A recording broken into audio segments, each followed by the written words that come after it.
Là, on a la jus nangai, après kolamba ko pema quelque temps. Donc là, on a sa jus nanga na kate déjà biloko nanga na ngina ntia on conjeter na sala ngolobi na moni ke ukauka. Na force sema na sala ngoto na sisi ko bongisa cuisine. Donc là, na kate ki o ezali citron et tout na céleri, tout na concombre et tout pe na apple. Donc toi na apple ya vert, na concombre, na céleri, na citron. Donc bloc on a nango, yango wana et na konika yango. Donc regardez, c'est comme ça. Et ça vraiment ya kotonda et naza pe na tangawis. Donc na concombre, tangawis, céleri, citron, na apple. On a qu'est-ce qu'on nika on peut na la jinanga, OK, parce que là, on a déjà fatigué comme déjà 22 heures. So na silisi na ki ola da balebe dam tired. Ok, ma belle, donc voilà, là, comme d'habitude, qui est vraiment fatiguée, et n'a pas désolée. Bonjour les belles dames, j'espère que vous allez bien, la peine bien par la grâce de Dieu. Donc, comme je sais, que là, nous avons posé que, na longo la ba fati ali boum na ngana na pso kontate na ngana pso ba fati ali boum longo ba ma belle. Donc là, na sala ki o ezali jus na nga ya vert, jus o ezaka vraiment bien bobi que céleri, ce qu'on ba on ba bénéfice à céleri no ba kekene na gogo beta bénéfice à céleri la que ça céleri ça la très bien pour na kosokola biso na kati et boyebi pe ke tangawis c'est bien citron même citron ko tiango belete nit na céleri na comme ça na tieka citron moko na ndambu. Donc là c'est bon ko tia beaucoup de citron thé parce que citron peut boyebi que ça la peut bien thé pour na motema et tout. Donc voilà là na tie citron moko na ndambu na tie 4 apple, donc 4 apple, céleri moko mne na lakisa ki bino na video o elekaki et na tie pe tangawis na tie ya munene donc to ba marque tangawis na tie to batalo de tangawis parce que tangawis ça la bien donc na tie tangawis de tangawis. Donc voilà bloko na tie yango wana. Donc voilà là non ça la jus na comme bozo mona machine na o ba pesa ngo cadeau ce ko lingi lien nango na continue le lien dans la machine no mingi edanga pour non ça la ba jus comme bomo na kezo longola sema ba jus et ezobloka ba graine bo ezanga facile mbala moko sali jus mbala moko omeli pe rapide. Ok ma belle, o eza kopo na biso ya suka, donc jus na biso esali 2 kopo o comme ça, donc c'est bon hein. Des boyko salanga une semaine parce que c'est beaucoup. Non mais là on a pourquoi, non mais là on a tongo, ça dépend de la mélange, mais ça j'aime encore vraiment très bien pour la pousou, pour la ba graisse, ça vraiment très bien. Voilà, na ko on a mulangi nanga oyo, yonde na ocha. Voilà ma belle, là na sisi ko sala jus nanga ya vert. Oh my god, mbali boso na sala ngo ebimanga ebele comme ça, bidon nanga o mobimba etondi. Za vraiment mbali boso mingi so na sala ngo za mingi a na se bien na katikati, mais tout vraiment intime, je pense que ekozala c'est bon. Donc voilà, non melango d'abord avant qu'il na kindi kolala, na melango e oko melango na tongo avant que o leloko o melango. Et tant que là, la pone la zabo 22h30 dans les sous déjà na midi pe ma ebele donc on met la ondambo après na kena brosser na la lit. Donc voilà boyebi ke ko tiango ce ko lingi ko tiango miel ce ko lingi mais comme la sali yango na ba apo non tu sous miel te parce que apo a déjà la moi secret donc on met les cas comme ça. OK mais ko pe miel et ça na problème te et lobi nango na la muki comme maman na tiki bana na classe. Donc voilà et là na biki na repasser bilamba na sokola bilamba couleur bilamba ya mwindu na biki na repasser yango mutu so esi ke da kuza makasi ya ko repasser parce que ngana koka ka ko repasser te ma belle nalingaka ko repasser ata moke te ndozomona nga ndeko na mwasi comme ça mais naokosa o te mama na nga na choix te mpo soki natiki yango moto akoya kosalela nga aza te leki ya mwasi aza te oyo akoya na kobanda kotinda repasser bilamba ya babana na yo aza te na poto tout le monde occupé, tout le monde busy, ok? Donc voilà, c'est quoi Kinshasa te. Donc son salité ekovanda bongo et okomona ke bana ba komona ta bilamba, j'aime pas, mais soza makasi, oza mutu za la makasi ko repassa ka va bana balala no ba ki c'est mieux, pardon. Soza ko repassa va bana balata no ba ki continuer au salango et un problème te. Tant que bana bola ta bilamba za chiffonné te, c'est bon. Nga vraiment na ngate ke bana ba ta bilamba chiffonné, j'aime pas na ngamba ke ezomona na modèle na ndenge ezali et na ngate ke mona ti la mesa chiffonné comme niti comme neti elamba na nga nalati ya likolo bomona eza chiffonné. Moi j'aime pas comme ça mpona bana, donc il faut toujours repasser et korepase mpe ezalaka bien parce que ezoaide ke baposo bana na biso ezala bien parce que oyebi ke basavant oyo tosokolelaka bilamba ebebisaka mpe bana na biso baposo et tout, donc so olingi ke mwana na oposone ezala toujours kitoko nabaki faut repasser parce que repassage elongolaka bamaladi donc elongolaka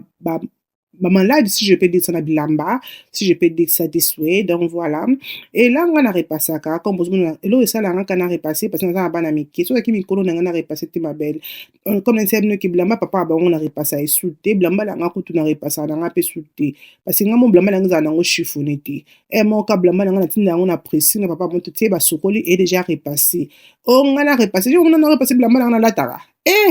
Ngombo ku bilamba na baby sa ngo te na sokola bilamba pa mpamba te c'est moi qui bilamba bana so bo remarquer pour na bana miki mais bilamba na nga na papa bon to te ke bablo ko to comme ça bilamba salité faut repasser et tout non non non non seulement que ceux qui ont salité net ba chemise et tout là na comme on a pressing ou bien là-bas mon bon abi ki lamba na ngize lamba valeur donc comme on a pressing ba sokola linge ya déjà ils a repassé mais ya bana na bundama na onka nga moko mabel na choité loko attend que ça maman wana choité donc na sali boye au moins 4 jours na sali encore na sali boye après 3 jours na sali encore quoi toi na choité ma belle photo ça là c'est ma poso ko salité au tiki en temps comme belé ou comme on ton ka bloko anda ko ekozika ba ene ba le belle dame ko na biki na sana sokola ki bamba couleur ya bana ene biki na longolango c'est maintenant repasser ngo pona ezanga facile to na tchongo na armoire et va nga bien.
Ok ma belle, après 1 heure du temps, donc qu'on repassé, voilà, c'est ce qu'on repassé, c'est ça qui est rapide, na tienne na musique nzambe et na c'est qu'on repassé na ngoli blamba na mute mekiti, après on a na zo isko koya ko bongisa ndaku, parce que nga d'abord na repassé avant qu'il na bongisa ndaku, donc voilà. On a mis na ba sani na ngai, ozaki ya lobi na sokola na pourquoi et na sokola ba sani o ezaki ke tant bana baki avant que bakende classe et tout quand ndingi zalaka quoi, donc voilà. Na comment pas ko ça comme l'inspiration que so na ki tika bana na classe nga ke notika ka kilisia papa bango ke notika ba kilien na kiava donc so na ki tika kilisia na classe ton na zonga kama belle na zonga kana nga pina na chambre na vandi so na ki na lala te na ki na salon na vandi na relaxer pendant 1 heure et demie na relaxer ma belle so ça que au fond ki na mbet na lali na tia alarme na relaxer après wana ndesko na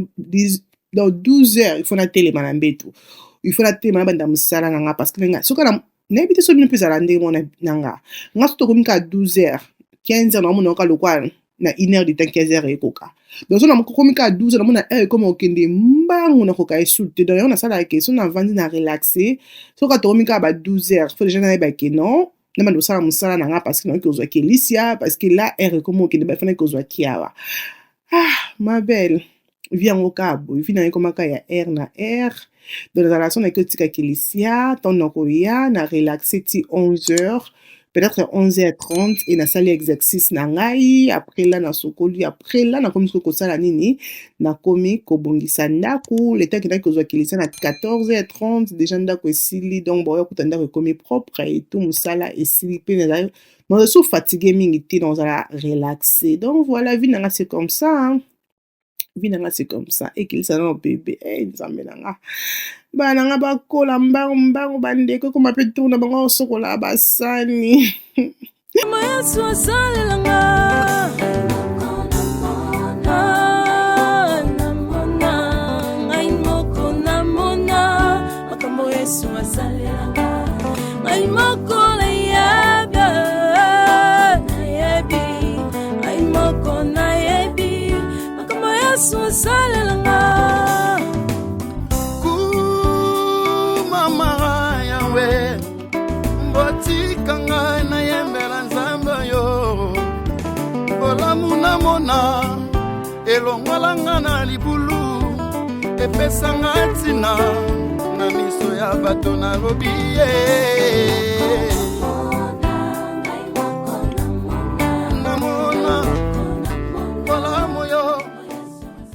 comme ce que nanga kolia nasalaki gofre lobi et pati nango ndambo etikalaki et pourquoi pas nasilisa kuna melango ti là donc comme déjà vers 14 si je me trompe pas donc bientôt non qui kozwa kilisia donc vi nange leka comme ça ma belle et là naye kotia moi pati nanga gofre nga pa gofre lia ma mingi na ndako nanga bana nga balinga gofre balinga pe galette balinga pe mikate et mon change à bon ka ba goût donc le quoi pati ndambo etikalaki ya gofre na be pourquoi na obwa kangote ko aider nganga mona bwaka ngo mpona lia yango donc après wana naoke kolia gofre na ngai e na kopema mokie na mpe na unboxing ya Shein oyo tosalanga na bino Shein etindela biso baaccessoire donc voilà nakende bwa kolia apres tokosala unbox ya video.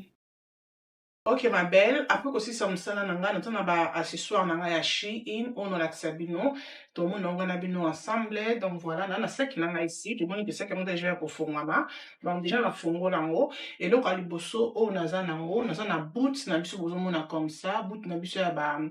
poil comme bozo mona on est fluff ba les belles dames que j'adore I love it comme bozo mona déjà j'ai bande à chasser parce que déjà dans l'attaque en ba les belles dames et boots na biso oyo eza vraiment kitoko na makolo na bande komona boots oyo na magasin misusu ba magasin misusu que na mona ki boots oyo na bande komona boots oyo na magasin misusu c'est pas là qui na mona mais quand même cher donc voilà et là tonne komona on a Shein ba les belles dames j'aime bien la couleur en noir na l'attaque on a na manteau na mama opeza kaka ya ba marque comme ça ya 4000 et ça là que vraiment kitoko ba les belles dames et ça qui boots na mama encore expensive mais malheureusement boots oyo na prix encore faux de beau mais qualité nango eza vraiment kitoko parce que là tu na carte eza vraiment moto na tant tout ça na ma lili comme ça ba les belles dames on la décider na boots oyo et boots nanga na zui on a taille 10 donc taille 41 na biso donc taille 41 parce que taille 40 nga ekokanga te na Shein nakendaka na ba taille 41 et na sepeli vraiment na zui boots oyo bobo munanga na boots oyo mikolo mandeli ezali et eloko mosusu oyo koya kolanda biso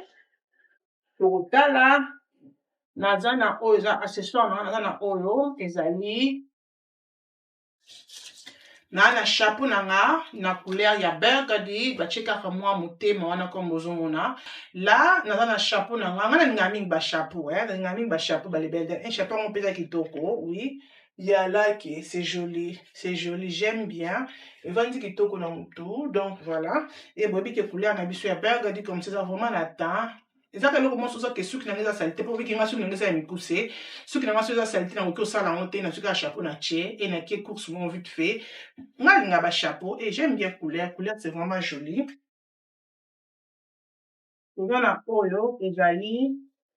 purse toza na purse na biso ici na couleur ya oh j'aime bien I like the detail c'est vraiment joli eza pepele mais comment on a mis sur ça le quoi eloko moko eza ya valeur maintenant pour ça dire ezali vraiment pepele eza vraiment pepele là oh I'm so shocked eza vraiment pepele mais si on t'a montré na musika on montre eloko mo ya kilo eloko mo ya valeur et j'aime bien ba détail te ba tchili sur ba détail wana ça fait vraiment joli eloko mo na pourquoi on a besoin même ça comme nénété au quoi ça la purse non comme ça ba tantôt que na ba Saint-Valentin va sortir ezali donc ça la mo ça comme ça donc ça fait joli et j'aime bien coupe na monde ezali et na kati nango eza noir et libiso na singa soki olingi olata yango na lipeka donc voilà na oyo eza lipapa boyebi ke kala mingi te totika makambo olata ba boot et tout bientôt dans quelques 2 mois et demi 3 mois totika olata ba boot et là na sepelaki na lipapa na biso oyo botapa lipapa na sac yo et que non regardez-moi ça les belles dames c'est joli non et on a tout mon robe no ya couleur ya rouge ya noir ya pembe ozuma biloko no baccessoire no oche esala vraiment kitoko. Donc voilà, et namonaki lipapa oyo nasepelaki nango ndenge ezali, et talon nango eza vraiment talon moko mokie, eza talon moko te ke oza mal à l'aise, non mais kona makolo manzaka nanga nasali te, mais oh non mais kana mona nde ezali. Ouais, kokinga aussi très bien, et nazo na taille 10, donc taille 41, et taille 41 et kokinga bien alaki. Bolimbisa nga balebele da makolo ndenge eza vraiment kitoko te mpona lakisa bino pembeni na caméra. Eloko mosusu oyo kolanda tokofungola eza na oyo ezali chapeau, boyebi ke toyeki na basaison ya mariage, et na mariage moko na nde koluka chapeau moko ya kolata.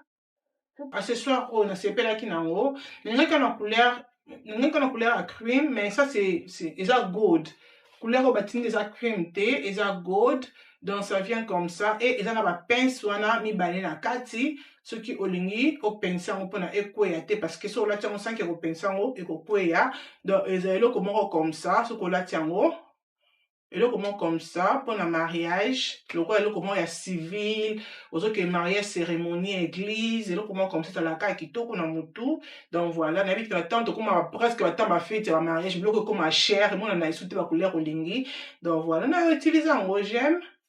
Yeah, I like it. Tozana oyo eza aussi lipapa, donc talon na biso comme ça, comme bozomona, et la couleur ya marron. J'aime bien de basali yango liboso wana e songier, et talon na ngoza vraiment talon moko comfortable, bobi kenga la ngoza ngokana ba talon milaite. Donc talon comme ça nga bana lati talon moko naza à l'aise, ça te que talon na lati pona tambola na ko tambola te, pona tambola ko tambola ko ali bata. J'aime pas nga ngoma na lati chaussure na nga lipapa na nga talon na nga naza à l'aise, et la couleur na aussi couleur à marron. Marron au bachango ya marron ya huile, bozomona ndezo ngenga, c'est vraiment joli na obikana likolo.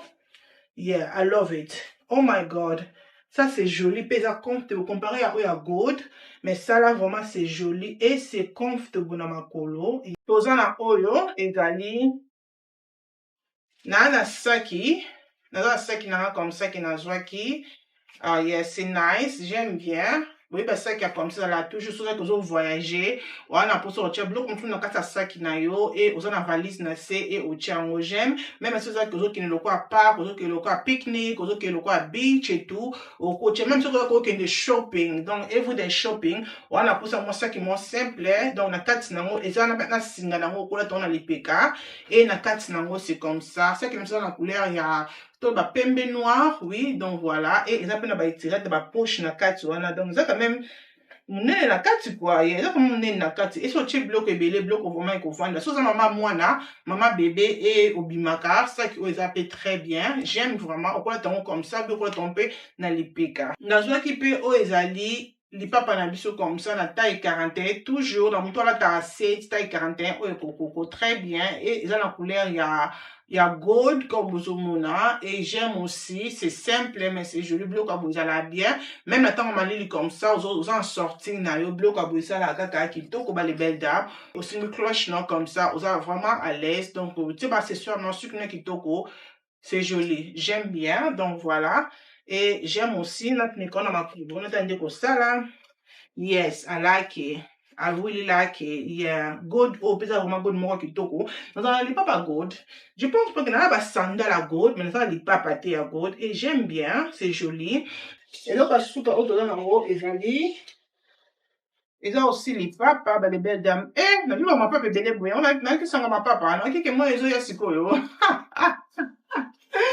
Et bon là tu ma papa belle boy ni la rose. N'a pas ma papa.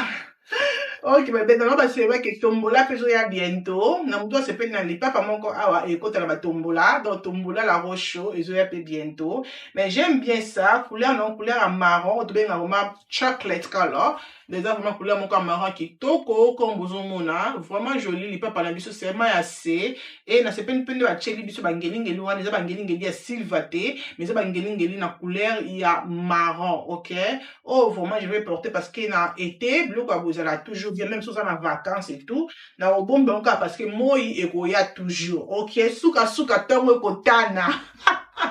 balebe dans suka moi et koya